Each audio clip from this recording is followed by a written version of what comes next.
Hi, my name is Nosha, some of you guys know me as Shubon, and this is Spurs Video Podcast. Recording this just as final scores coming in, so interesting thing about Sissoko. Here's something that I found very odd. I think just at the time we brought in Sandro, we were linked with him, and he was about 18 million. I was like, I think he was 18, and he only had 6 months left on his contract, and they picked him up for a song, and he's had he's got 2 goals against Chelsea, had a good performance against Aston Villa, and considering we were linked with Diame and Villa, gotta give credit to Newcastle, and they can sign good players, and so it'll be interesting next week. Obviously, transfer window's closed, and a lot of people are really pissed, and quite rightly so in some respects. Me personally,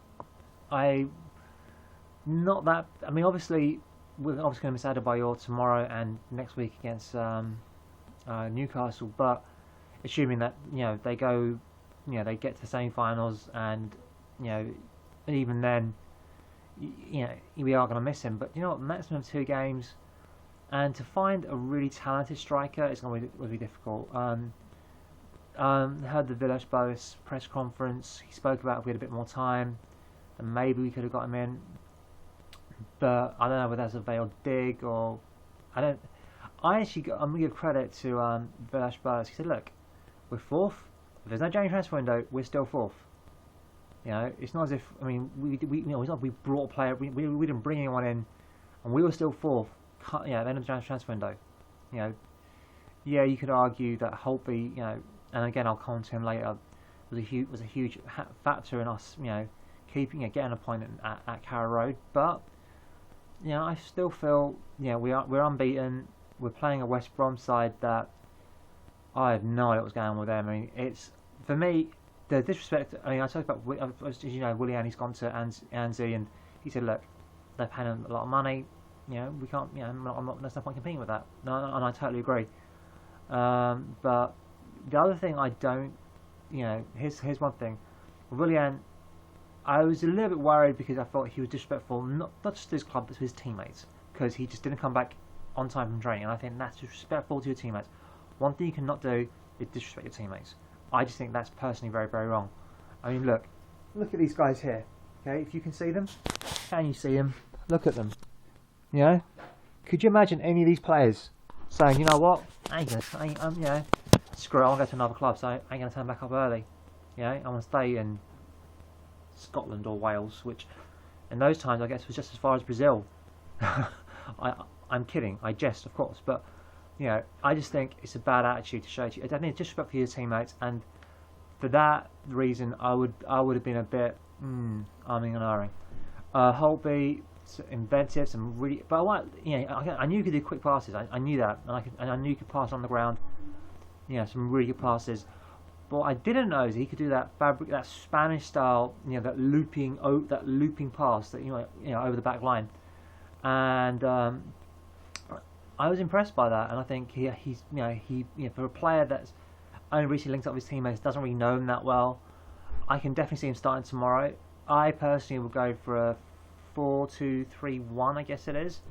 Back four. Corker had a very disappointing game against Leeds. And I've already spoken, for those of you who don't know, I've already spoken about that, but Leeds, I think, deserved it. I would have been very disappointed if we got a point. I don't think we deserved a replay. I think we didn't deserve it. I'm hoping that we'll have, I'm guessing I'm going to have a back four of Dawson and Vertonghen, Benny and Bale, Walker and Lennon linking up, and take nothing away from them. Lukaku gave Gallas a torrid time. But they've shown they can be vulnerable. Aston Villa, showed how vulnerable they could be, and Aston Villa, gave us a good result, against the old Everton. I'm hoping. Stoke, all right. I don't know what the final score was, and I'm guessing they probably did lose to Arsenal. But do you know what? Yes, they may have lost, but do you know what? Arsenal, I bet you got a good kick in, in return. So for me, and this is just me, not that I am justifying what Stoke do. I think we all saw that. I think it was last week against Man City, and the guy just dives in with 2 feet. However, decision free kick to Stoke, and it's like Adebayor did a dangerous kick. Nope, you know that's a red card, and I totally agree with it. Gareth Bale, you know, he's kicked a lumps out of. He goes down, it's a dive. A guy jumps in with 2 feet. That is, you know, but go figure. For me, you know, I'm hoping that West Brom they're not a dirty side. They are a physical team though. They do work very hard for each other, and I'm hoping it won't be a draw. I think it might be, but I'm hoping, given that Arsenal are now only a point behind us, we really do need to make distance. And obviously, with Chelsea having lost to Newcastle, I think they're 3 points or 4 points ahead of us. So if we can put some dial up between us and Arsenal and put a bit of pressure on Chelsea, then yeah. And obviously, because we need it, because you know Newcastle coming up to us. We obviously remember last season how you know they were the real big team, and then suddenly, you know, we hammered them 4-0, and it's all Harry for England. I don't think it'll be Villas-Boas for ABB for Portugal, but I think we obviously I think what has to be noted is that Soka's doing well for them. You know, he's a real box to box. We need our defensive midfielders to show they can be stand up and be counted. But a lot can happen, and you know who knows, we might have Addy back. Me personally, I'm definitely going to go for Stoke to be the sorry, it's not Stoke, for Spurs. So we win tomorrow, obviously, and I think it'll be an interesting game. I'm hoping I'm going to go for a 2-1 to us, but we'll see. As for transfer window, I'll talk about. I think there's been a lot of arguments on Spurs forum, and they've been like having goes at Levy, and do you know, I'm not into it. I am disappointed that if we did go for Damiao, why we didn't the groundwork sooner. I'd rather us not have gone for Damiao because we just look embarrassed. There's obviously because at the end of the day we wouldn't have gone because we've gone for a strike. And credit to Spurs, look, we've only got 2 senior strikers. We had to bring back Harry Kane because you know they've signed a player, so he's not going to get many chances. So it's best for the Norwich as well for Harry Kane. So technically we have 2.5 strikers, kind of like 2.5 men, I guess. I know men. Ooh, I don't know. But yeah, we do have an extra body on. You know, so Harry Kane will have an option on there. So if we need to go 4-4-2, we've got someone there. And who knows? I mean, we saw Andros Townsend get man of the match today. I think if you can, and I still think Harry Kane has something so you can show us. I mean, I think Liverpool have.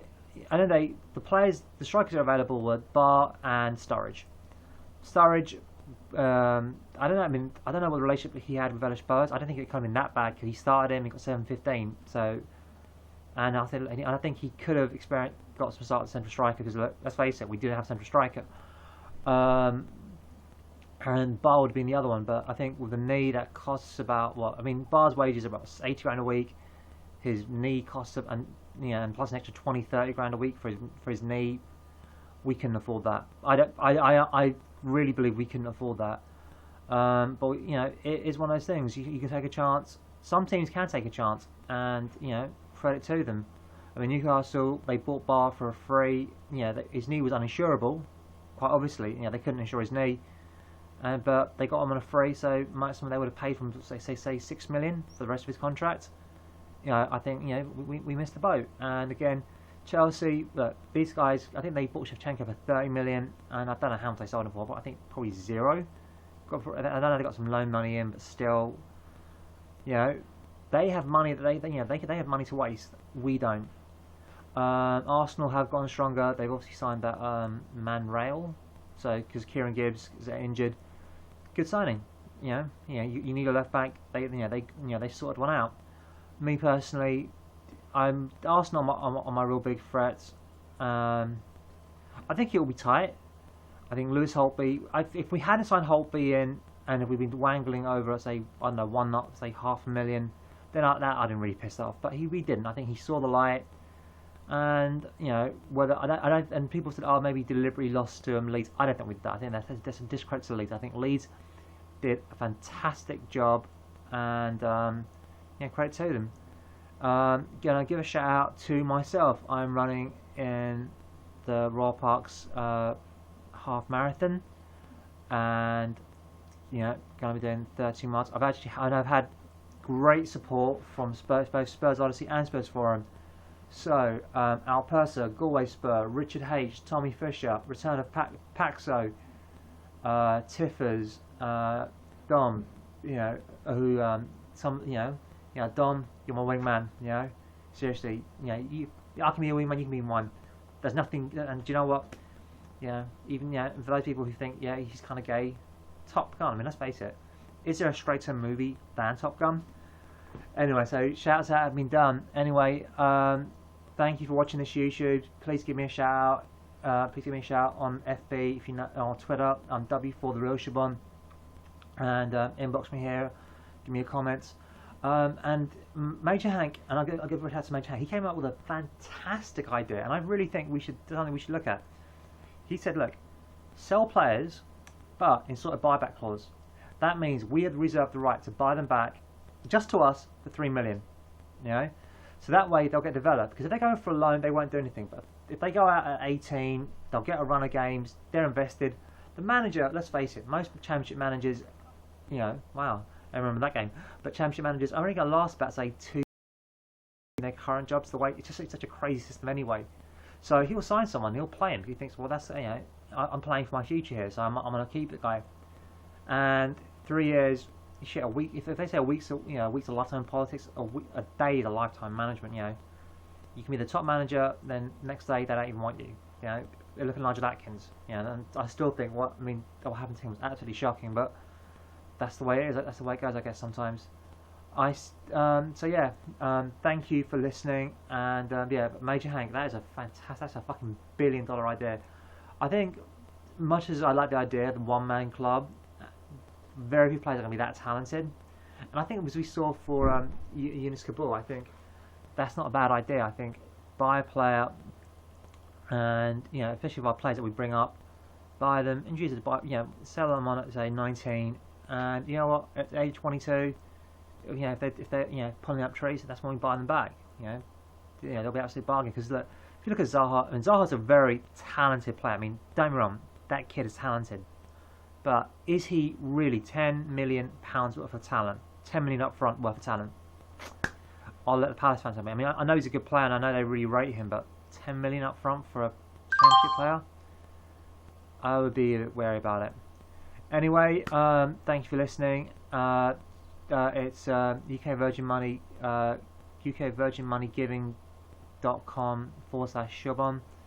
The link will be on my on the YouTube video. So yeah, thanks for listening, and as always, come on you Spurs.